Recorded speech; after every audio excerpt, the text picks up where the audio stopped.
BaltimoreNews.com, the news before the news, where we uncover the truth.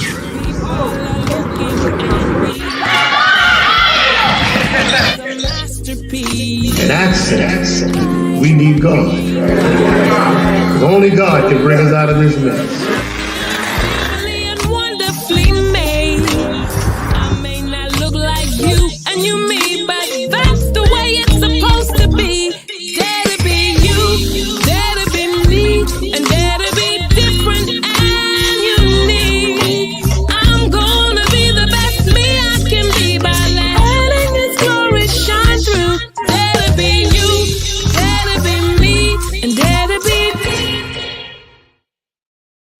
Good morning.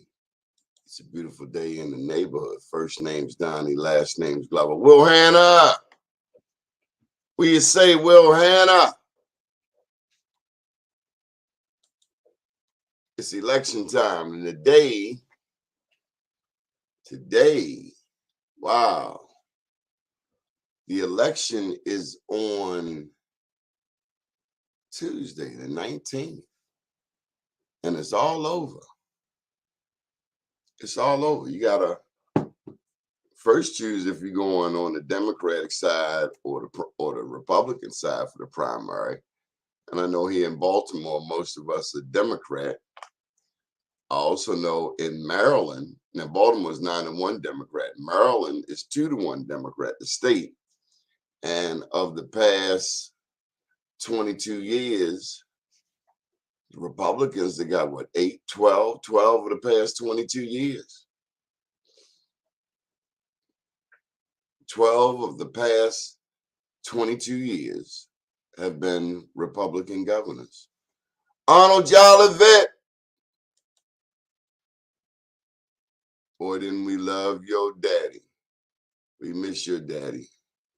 Miss my daddy too. Byron Deese. Hello, sir. The hostess with the mostest, Quandra Gaines. East Side baby doll. So first we got to choose what side you're on. Again, most people in Baltimore on the Democratic side. But let me just say, and this is no disrespect to anybody, Black, white, Asian, Latino, Baltimore is a majority Black city. In order for Baltimore to get better, it's going to take everybody. Black, white, Asian, Latino, uptown, downtown, Democrat, Republican. One thing that I talk about on the show are and I talked with Kelly Schultz about it, about how in Sandtown, majority Black community, how we now have this inundation of white addicts. Back in the 80s and the 90s, when it was Black people on the drugs, there was a different language used. They were crackheads, they were dope fiends. We were crackheads, dope fiends, so on and so forth. Now that the spotlight includes white addicts of all ages, now the language has changed. Oh, it's an opioid epidemic. It's an opioid epidemic. It's a pandemic. It's a different language. It's softer, it's kinder, it's gentler. Even though you told us a dope fiend is a dope fiend is a dope fiend, which is the truth. An addict is an addict is an addict. Black, white, or otherwise. Nobody gets a pass. And so when the squeegee kids are constantly talked about on the news every night, Marilyn Mosby probably is glad because the squeegee kids have taken that spotlight from Fox, the most unbalanced news station in the entire world. And I've not been all over the world, but they can't be worse than Fox. because Fox sees Baltimore with a very narrow scope. They see the squeegee kids on the corner, but on those same corners are white panhandlers. And quite frankly, I'm intimidated when a white addict comes up to me in a black neighborhood aggressively asking me for money. Because first of all, I'm wondering, you've lost your damn mind to be in sanitary. Ivan, you gonna come on? You gonna show face? I see you in the back room there. Are you getting your camera right? I presume you're getting your camera right. But that's why we need black media. And this is not to say, hey, who's right or who's wrong. I'm just saying you're gonna start putting that spotlight on the squeegee kids. Then do it fairly. Be even. And you're not. There are white addicts on all of these corners. But the story's always about the squeegee kids. Has anybody asked, like, where did all of these white addicts come from? Has anybody asked, when you find out where they come from, because they come from all over, when they come to the black neighborhood, let me tell you something. I've seen stuff in the past 7 years in the black community I have never seen. I've never seen people taking a crap on the sidewalk. Never. Out in Portland, I have heard about it. When I went there, I didn't quite see it, but I did see homelessness in Portland reflective of Los Angeles and some of the homeless there. So I'm not sure if Ivan is coming on. So let me just, Ivan, are you there? Hey, Donnie, how are you? Good. You're not going to give us a visual? I will. I'm actually driving right now, so I had to get my daughter together this morning. So I just want to go ahead and touch bases and talk for a few. Once I find a safe place to pull over, then I'll go ahead and start the camera. That be okay? I guess we'll have to take it. Okay, so how are you today? Good, good, good. Busy, running, running, running. Starting waking up early in the morning. Had to get my baby girl together. She sometimes, those fierce personalities and they want to do what they want to do. And Okay, so it's so one of Ivan, those struggle mornings. let me get to where I want to go in this interview. We have seen a lot of media on television by one news outlet in particular, and it's always parochial. It's always narrow in scope, and it's often not from an indigenous nor an Afrocentric perspective. So I want to kind of roll back the tape and let's go back to the beginning. So I got a couple basic questions for you. You should be able to knock it out the park. And while you can't see what's going on, I agree with you, Will Hannah. I have never seen white addicts in our neighborhoods until the past couple of years. It all happened with Freddie Gray. Okay, so what one thing I want to ask is, when were you in the military?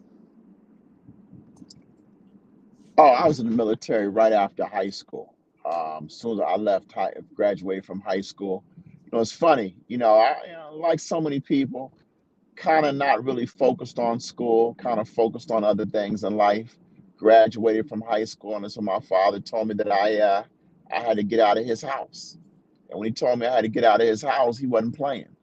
And so I made a decision at that moment in time to join the military, and I've never looked back. But you did get warnings. I mean, most of us got warnings. I remember 14, 15, my mother saying at 18, you are leaving.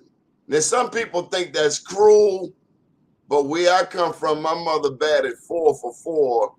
And if you don't get them little birds to start flapping their wings, they might think it's okay to stick around. Yeah, exactly. So And what for me, do you think that's harsh at 18, male or no, female? You got to have a plan. No, I thought it was the best decision my father ever did because, it kicks you out of the nest per se, and you're able to do what you need to do. I needed to grow. I needed to be a man. And I think in doing that, he allowed me to be in a better position to go ahead and to grow. Going to the army, it taught me leadership, taught me teamwork, discipline, hard work.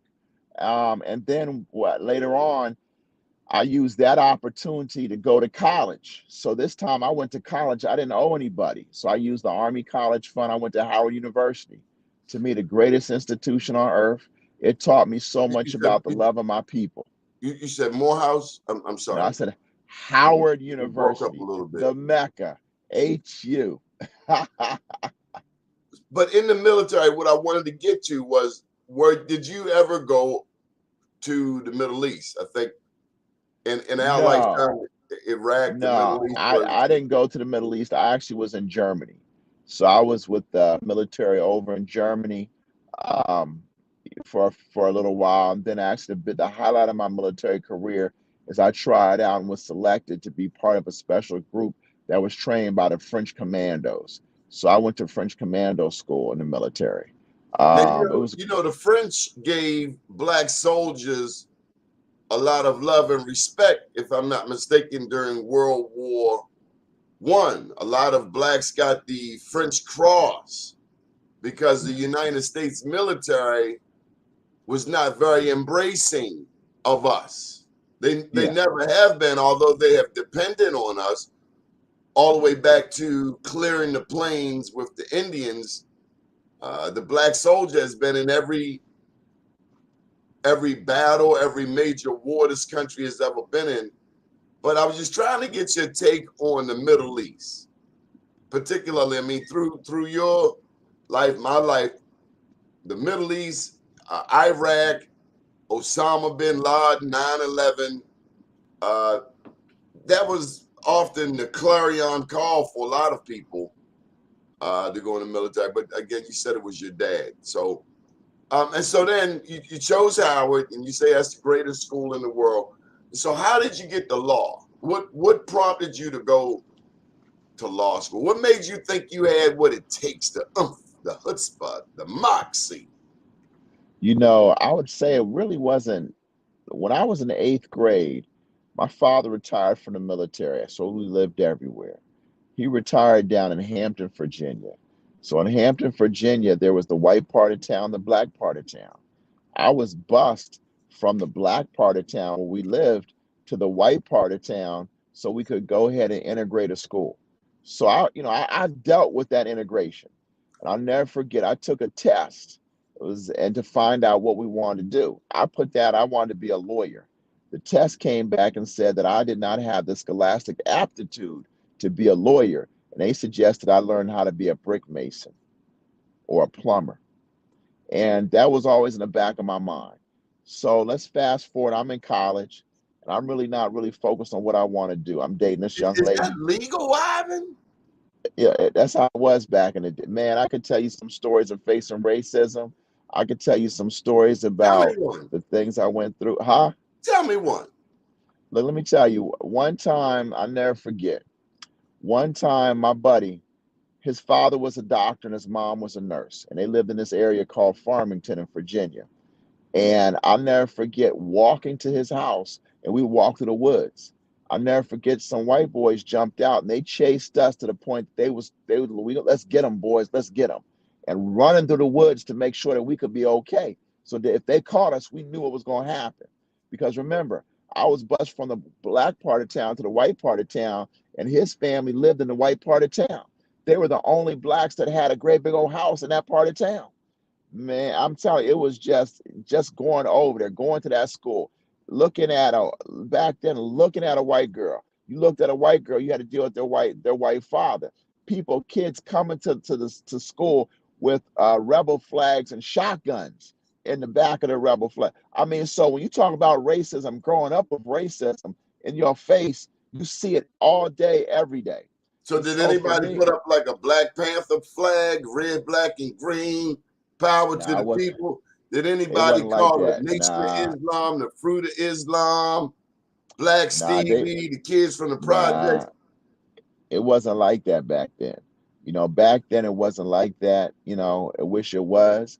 And I think the racial overtones of living there back then is what has led to so many people standing up the way that it needs to be. I've And never so liked bullies, Ivan. oh no, they were definitely a bully. I don't like bullies. Definitely a bully. Well, Bullies, they were a bully. how do you deal with a bully? You got to outsmart a bully. Now, see, You I just would have have to gave a outsmart different a answer. bully. I would have failed. I would have failed. I would tell you the best answer for a bully, and this is straight out of East Baltimore, 1968, is an alley apple. An alley apple. As little red bricks that we find in the community, sometimes in the alley, a brick. And you don't pull it full force, but you just tap it. You just tap it. You just make brief contact, but that's called assault, right? Not if you're a little kid. You cannot charge a 4-year-old with assault. That's Well, let me tell you. Yeah, I remember I grew up in an area where our biggest athlete, who was behind me, was younger than me, was Allen Iverson. We used to call him Bubba Chuck. Grew up with him. And I remember there was a fight at a bowling alley. Now, he was, and that's because a bunch of racist white people were following him and being racist to him. And him and his friends stood up and they used that fight to end his high school career and to put him in jail. Thank God later on we had a black governor in Douglas Wilder, and he basically allowed Allen Iverson at that moment in time to get out of jail and to go to Georgetown. So I grew up in a very, very racist environment, and so when you talk about what made me want to go to law school, I'd already been told what I couldn't do. When I went to Howard University, they told me what I could do. It was going to Howard University and telling me what I could do. And I was dating a young lady who had whose father was a judge. I never met a black judge ever. And when I met him, he was so impressive that it made me want to go to law school. And so when it came time to go to law school, I went to law school down at William and Mary down in Virginia. And those were the things that kind of made me really look and change my life in a number of ways. like what? How did it change your Well, life? well, because going to law school opened up so many doors. One of the things that I did, look, when I was in law school, I clerked at at the Gloucester County State's Attorney's Office. And so, I go out there and go in Gloucester. Gloucester County's in the woods, and it's sort of a sleepy town down in Virginia. And I get out there, I go show up for the meeting, and the state's attorney, the DA, stands and looks at me and says, "You're Ivan Bates." I said, "Yes, sir." He says, "I didn't know you was colored." And I looked at him. He says, "Yeah, we don't have no coloreds in our office, so this is what we're gonna do. You ain't got to come here ever again. You just go ahead and send your paperwork in. And when they start letting coloreds into my law school," and that's what he said. I said, "Well, sir, I don't mean any harm. The first black graduated from there in 1974. And back then, I think it was 94. I said, it's 1994. So it's been over 20 years. And he just said, "Well, you don't ever need to come." Well, I needed the opportunity, because once I had that class and it gave me the credits, now it allowed me to work another job. And so I used that information, and those credits allowed me to work for the NAACP Legal Defense Fund in LA.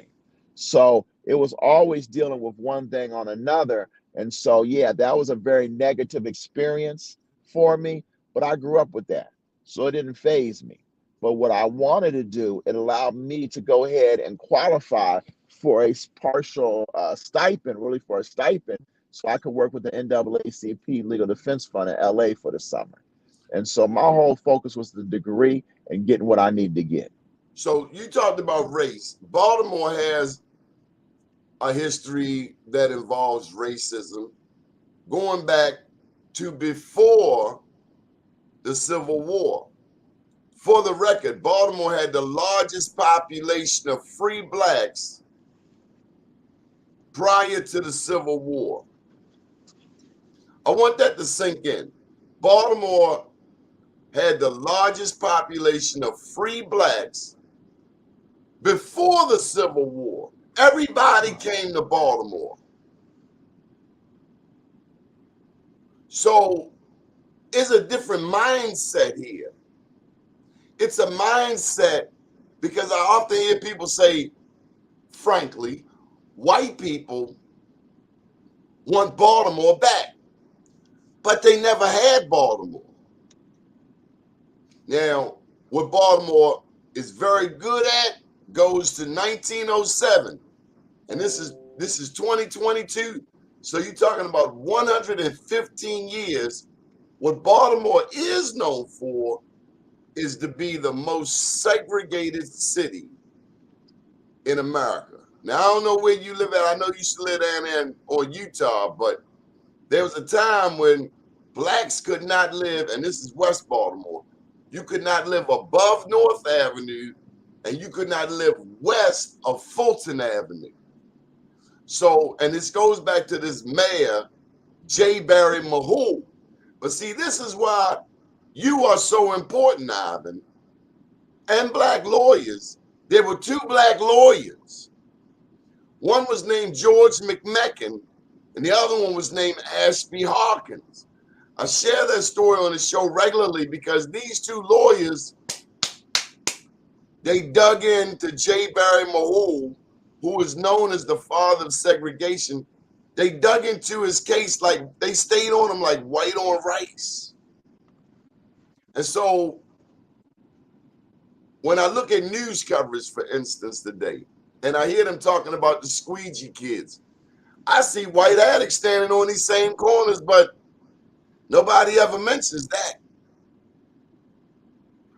How do you think we heal the racial divide in Baltimore? Because even when Fox, they bring on that sheriff dude, Tony Gauss or whatever, every warrant he identifies, it's a black man running from the law, as if white people don't have any warrants. Why is that, Ivan? Well, look, I think when you look at what's going on with Fox, you recognize the ownership, and you recognize what their plans and views are. Those who control the media, control what's going on.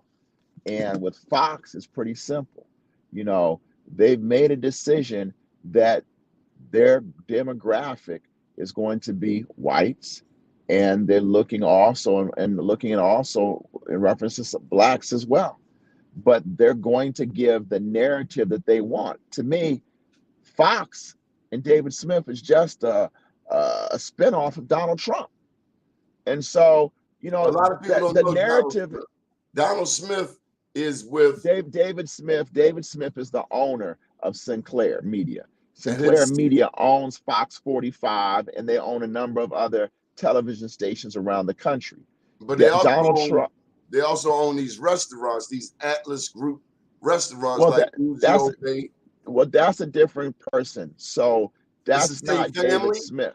No, well, it is, but it's different. It's Alex Smith, and that's his uncle. But Alex Smith is more with the Pataracases. what It's a difference in some ways are if they you look all at the two. racist or not?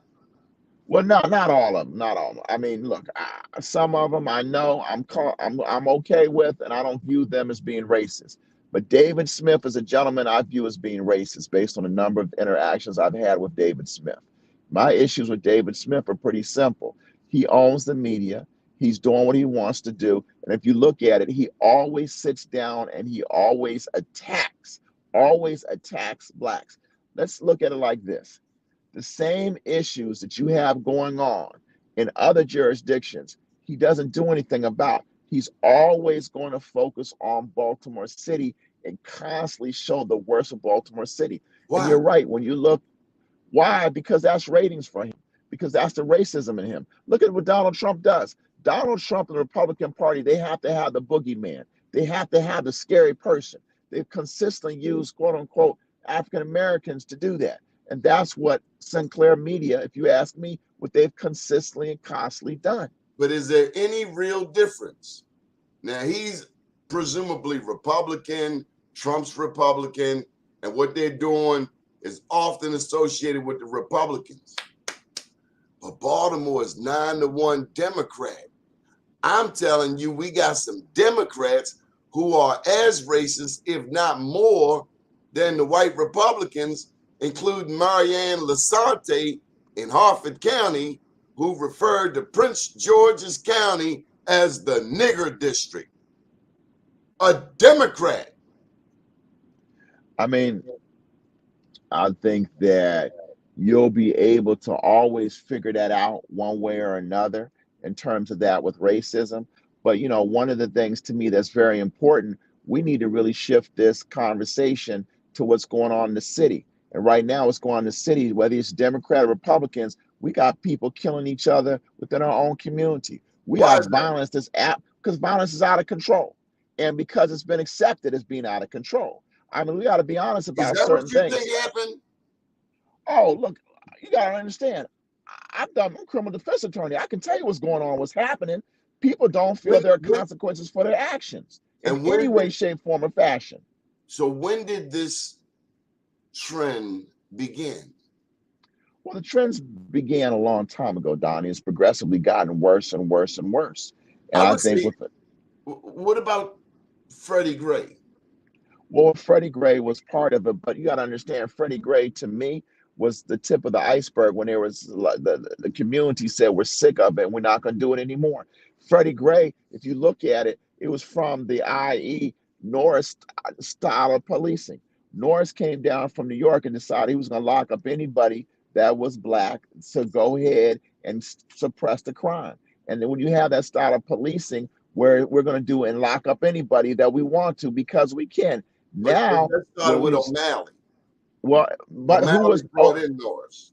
exactly, and so that's what I'm saying. Norris O'Malley, Norris was running the police department, and Norris was doing that. Now we've gone the exact opposite, and the exact opposite is we're not going to lock up anybody. We're going to hold everybody, and So we and were over anybody here can do with what he wants. zero tolerance all the way to the left.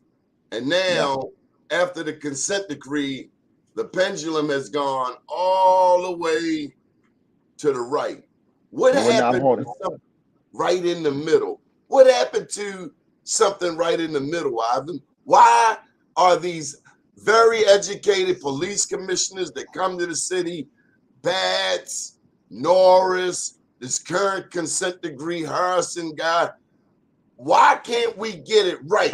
You can't be too aggressive. You can't be too passive. You got to be right in the middle. What is Well, the I think problem? Well, I think the problem, without a doubt, is the current state's attorney. The current state's attorney has a policy that says they're no longer going to go ahead and deal with low-level crime. When you say that we're not going to lock up people, we're not going to hold people accountable, then that's the problem. The police have changed their general order I to disagree. follow the state's attorney. But When you Ivan, have that, that's the problem. I think that's an oversimplification of what happened. When the consent decree came down, it was the first thing that Kathy Pugh did after she stole that election. That's just my opinion. She ran over there to Obama to get him to sign this consent decree. And for the past 7 years, once the cops got charged in Freddie Gray, and I never understood why the 3 black officers went on trial on television first. And I do not agree that boy got broken up in the paddy wagon because there's no possible evidence.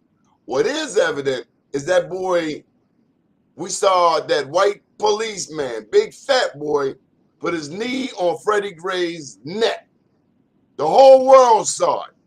But he got a pass, and I never agreed with that. I never agreed with there being 3 white officers and 3 black officers. Nor did I agree with the 3 black officers who were secondary and tertiary to the situation. How the hell did they come up on TV first? Because then you're saying, see, one, you pimp slapping all cops, and we black people know that there are some good black cops, beginning with the first black cop, Violet Hill White. So we got some racism here, and I don't know that you can just say, I think it's the police fault. It started with the police. Well, I hear everything you're saying about that, but look, I can tell you this: when Miss Mosby made the call to not prosecute, I can tell you that the people that our officers representing at the time, they wanted to tell me and Mr. Garcia that Miss Mosby allows them to sell drugs, that you can sell drugs and do what you want in the city and you can get away with it. So I think we all have our own views about what that is. And for me, when I'm out there and I'm talking to people in the community, people are very angry. They're very upset because they just want to have a safe city.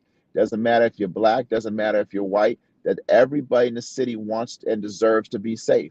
So whatever it is, we got to figure it out. We got to have the police work together. We have to work Well, the collaboratively with the mayor's storyline is office and important. everybody. The storyline is important because if we can't agree on what has happened, Baltimore was off the hook before Marilyn Mosby came in here. When Freddie Gray happened and the officers got charged, it brought in a new culture where for the first time ever, police collectively were under the spotlight. And we all know that the Baltimore police is historically a racist organization.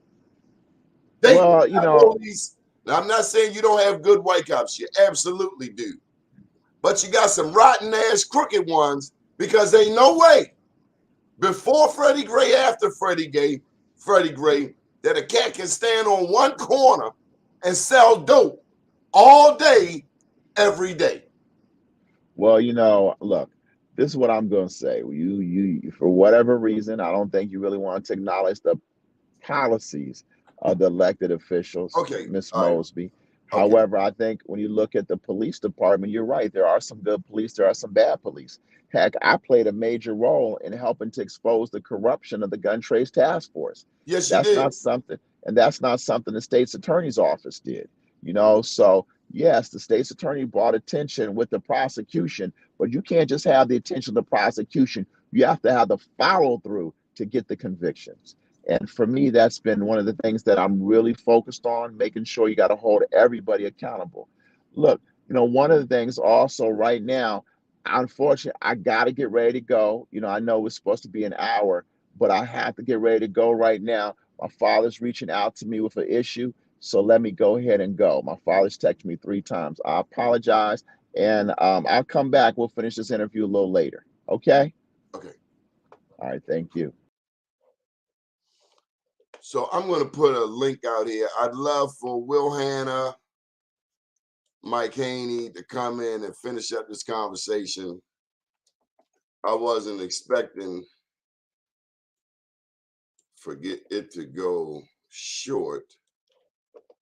But Haney, come on in here. We got to finish this up.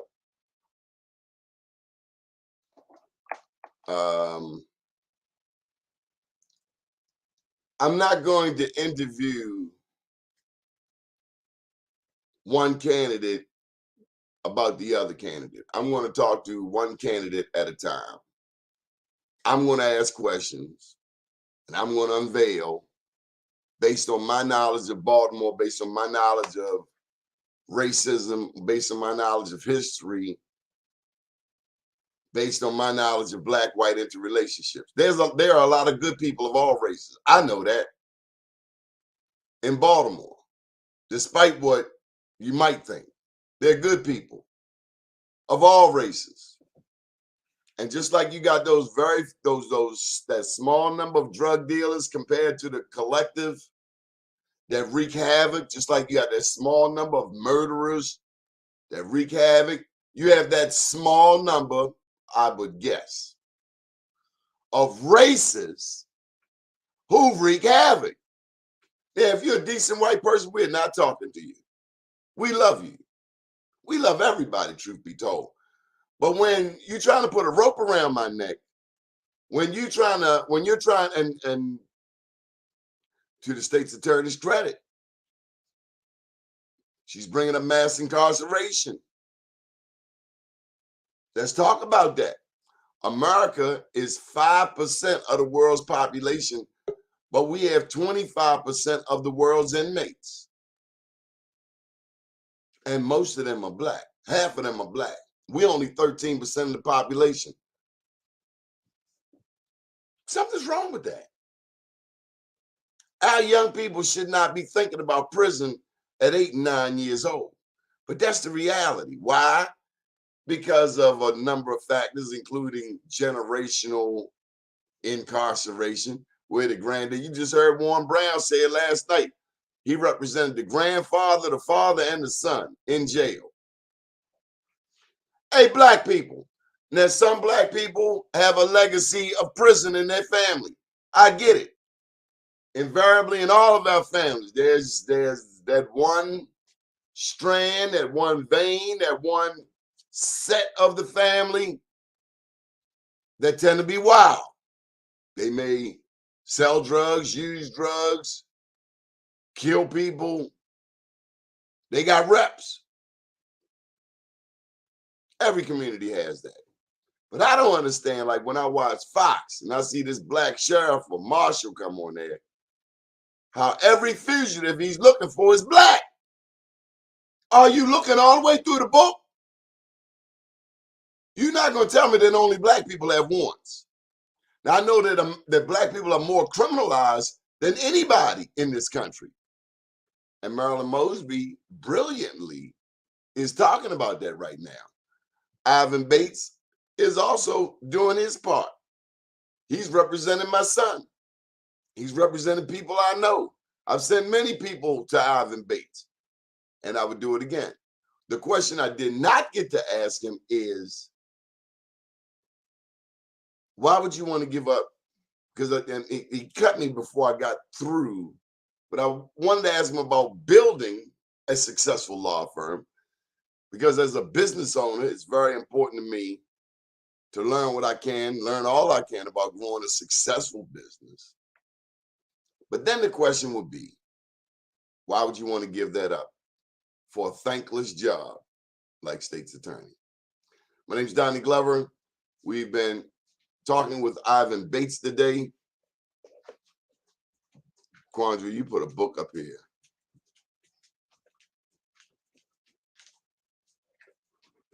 And let me just say this. Sean Suter didn't kill himself. I'm not buying that. And Robert Lee Clay didn't kill himself. Strange, funky, I don't care what nobody say. Why would a cat from D.C. come to Baltimore? You know they look down on Baltimore anyway, and kill himself in a filthy West Baltimore alley. And why would Bob Clay, a black man who typically had a pocket full of money, a millionaire, why would he indeed kill himself right where he meets his daughter every day?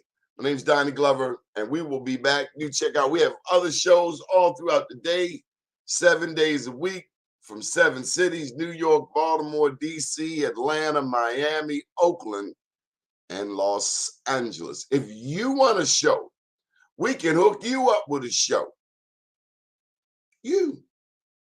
We were talking, and I'm going to be on Hip Hop Chronicles tonight at midnight with Mike Nice, WEAA 88.9 FM. And if you miss tonight at midnight, it'll come back on again, a repeat on Sunday at midnight. But we're going to bring on Biggie Montague tonight. My name's Donnie Glover, and I hope you have a marvelous day.